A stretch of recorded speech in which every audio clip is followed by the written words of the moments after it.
Debout, accroché, sonnette, le largueur aux abords de la porte. Go! Le pépin qui s'ouvre aussitôt, j'entends des balles siffler. Les Viettes sont là, ils nous attendent, le sol approche. La peur montait avant les opérations. Le regard fixe, le ventre noué, nous la regardions comme une bête tapie dans l'ombre. C'était un sentiment souterrain, gris et fade qui collait à la peau. Devant le danger, la bête se réveillait. Elle claquait dans les tempes. Avancer était pour nous une manière de lui échapper. Chaque jour, un peu de nous brûlait au combat. Ce n'était plus le moment des regrets ou des retours en arrière. Tout se mettait en place. Les préoccupations étaient rarement mesquines. Le combat nous permettait de prendre la mesure des choses.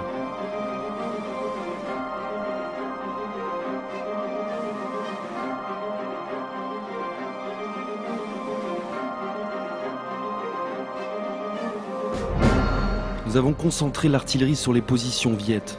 Dès que le feu cesse, nous entrons en action et progressons vers les positions ennemies. Puis c'est le contact. Combat extrêmement violent, meurtrier au corps à corps le plus souvent. Mes troupes progressent. Rage de vaincre, courage admirable.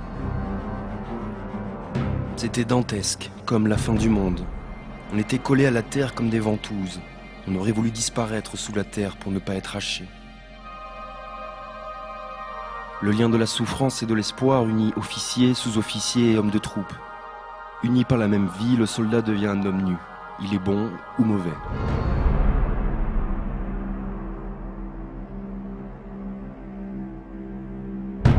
Je suis dans l'avion de tête, porte ouverte. Je regarde les paysages, mes souvenirs défilent sous mes pieds. Konoye, Sonla, Mokshao.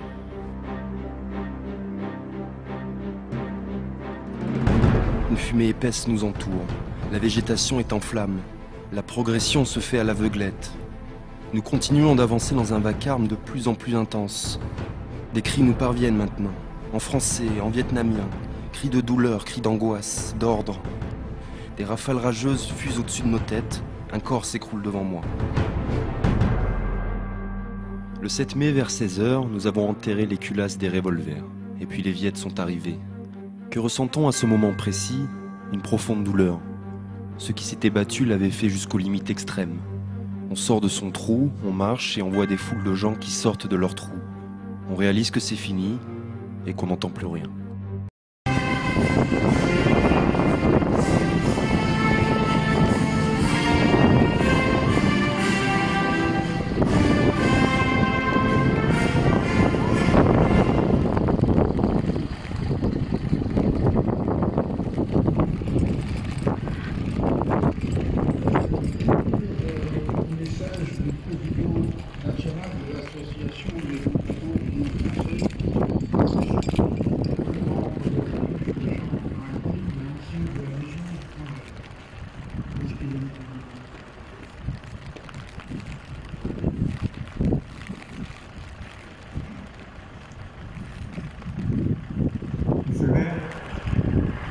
Mesdames et messieurs les conseillers, mesdames et messieurs, actuellement c'est le colonel Marquet, président de la CUF, qui présente l'Indochine et qui rend hommage aux combattants d'Indochine. Le colonel Marquet est entré fatigué, il a demandé de prendre sa place. Je le fais avec un grand plaisir. Le 8 juin, c'est une date officielle pour les combattants d'Indochine.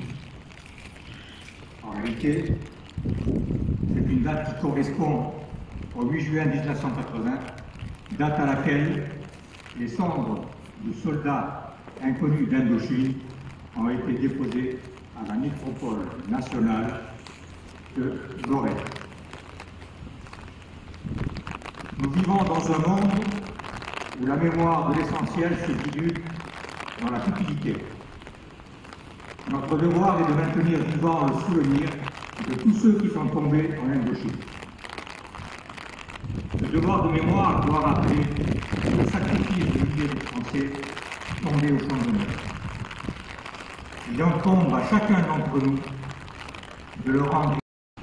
Les oublier serait les tuer une seconde fois. Aussi, nos jeunes générations se doivent de se souvenir, c'est à nous de le faire, de tous ces aïeux qui sont battus pour la France. La guerre d'Indochine est un conflit qui a opposé la France au Viet Minh, soutenu par la Chine communiste de 1946 à 1954. L'histoire est méconnue, voire falsifiée. Il est bon de rappeler qu'en 1946, après le départ des Japonais, un accord est conclu le 6 mars 1946 entre Ho Chi Minh et les représentants du gouvernement de Charles de Gaulle.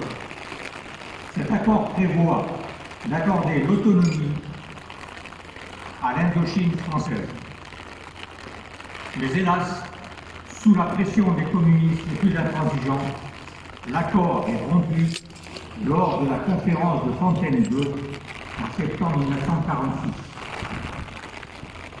La défaite de la France suite à Dien Bien Phu entraîne la fin de l'Indochine française et la division du Viet Minh. En juillet 1954, 500 000 hommes et femmes y participèrent. Ainsi, combattirent au coup à coup les métropolitains, les Algériens, les Tunisiens, les Marocains, les Africains, les légionnaires. 100 000 combattants de l'Union française sont ainsi morts pour la France. 40 000 d'entre eux furent internés dans des camps. 10 000 en réchappaient. Je ne saurais relater ici les conditions dans lesquelles l'armée française assume la mission d'éluder tant d'armements indispensables que de matériel logistique. Sinon, pas sinon, abrège. Ça arrive, un petit peu.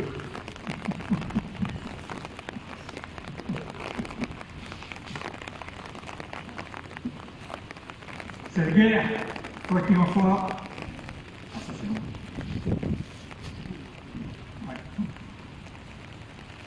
cette guerre usa psychologiquement tous les combattants, tous les cadres qui furent contraints de payer de leur sort cette guerre.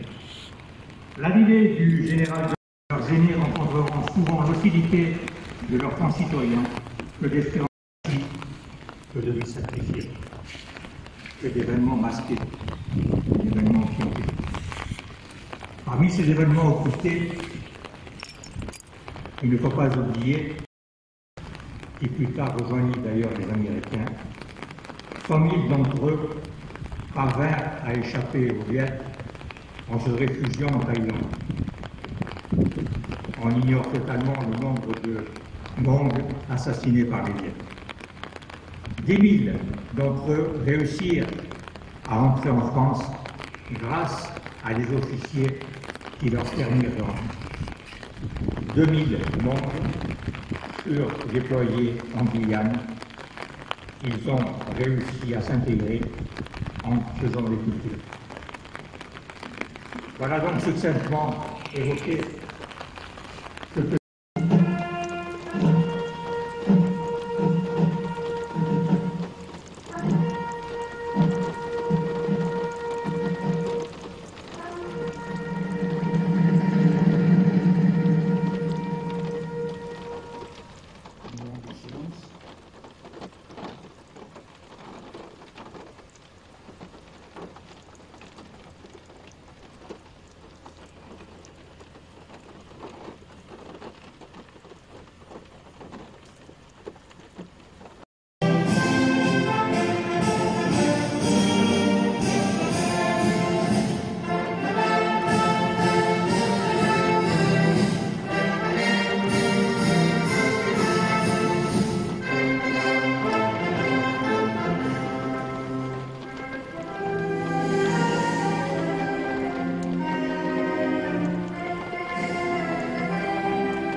Un vieil homme m'entraîne à l'écart.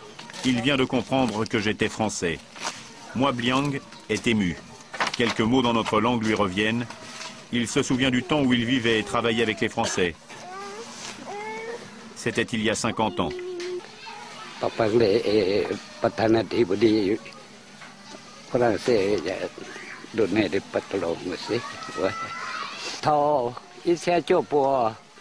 En 1950, la France a envoyé son armée à Myongyen. Notre chef était M. Ligueux. Son second, César Meunier. Et le troisième, César Moyo. Je me suis battu à Dien Bien Phu. Après les combats, on n'était que 12 rescapés. Et moi, j'ai aidé un capitaine qui était blessé. Je l'ai caché, je l'ai soigné pendant 1 mois et 22 jours. Et puis un avion est venu le chercher, avec d'autres soldats. Les Français sont partis. Je demande au président français de nous sortir d'ici. Il doit bien rester encore quelques anciens combattants d'Indochine. Qu'ils viennent nous aider.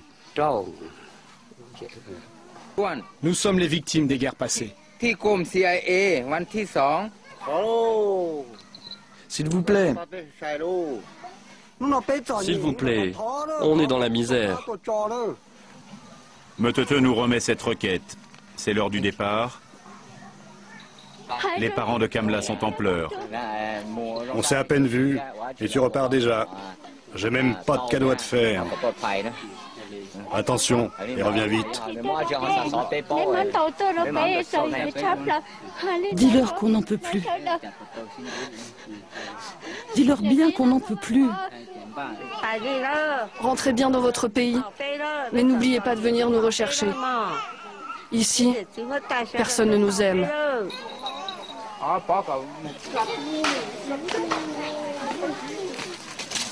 Un soldat nous emmène voir son père. Tu peux t'asseoir ?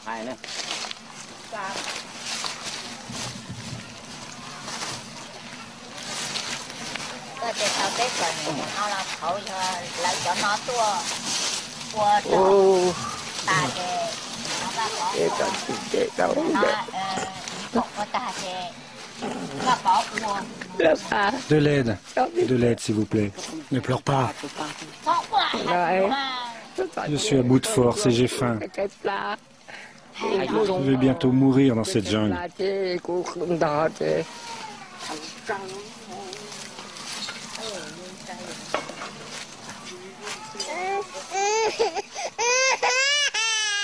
Ne pleure pas. C'est ma mère. Elle a pris une balle dans l'œil. On s'est battu contre les Japonais, avec les Français, contre les Vietnamiens, avec les Américains. Et comme remerciement, regardez la misère dans laquelle on est.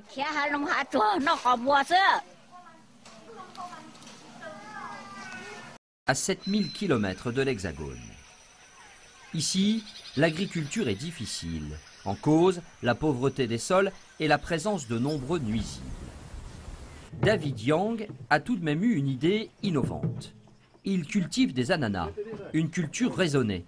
Il travaille une vingtaine d'hectares en famille. 3 tonnes d'ananas poussent ici chaque année. Ça, c'est une ananas variété Queen, donc qui ressemble un peu à la chair jaune. Vous connaissez, c'est similaire à l'ananas de l'île La Réunion, mais l'île La Réunion, c'est une autre variété. C'est variété ananas Victoria, c'est l'ananas Queen McGregor.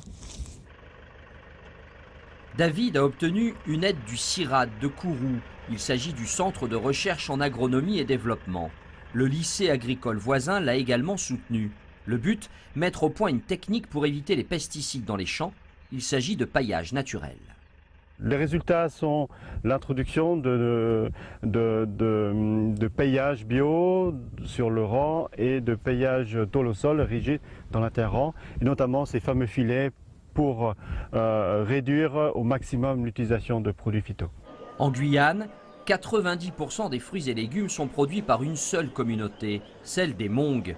Arrivés au milieu des années 70, ils sont originaires du Laos. La communauté a fui les guerres d'Indochine et du Vietnam. ils sont arrivés comme réfugiés politiques en Guyane. Les Hmong ont fondé 2 villages, celui de Cacao au centre et de Djavoy à l'ouest. David fait partie de cette communauté, il a d'ailleurs vécu en métropole pendant plusieurs années avant de revenir ici. Donc Corosony est une zone agricole qui a été ouverte par une volonté d'une vingtaine de familles. Donc suite à des situations économiques difficiles en été 1992, ces familles-là ont voulu s'installer en Guyane. Donc faute de place à Cacao et à Djavoy, la municipalité de Regina a bien voulu accueillir ces vingtaines de familles. Tous les vendredis, il livre ses ananas à Cayenne, dans une boutique spécialisée en bio. Ce marché est tout nouveau ici. Les supermarchés vendent surtout des produits importés, peu de produits locaux. David est l'un des premiers à cultiver bio en Guyane, mais d'autres devraient suivre.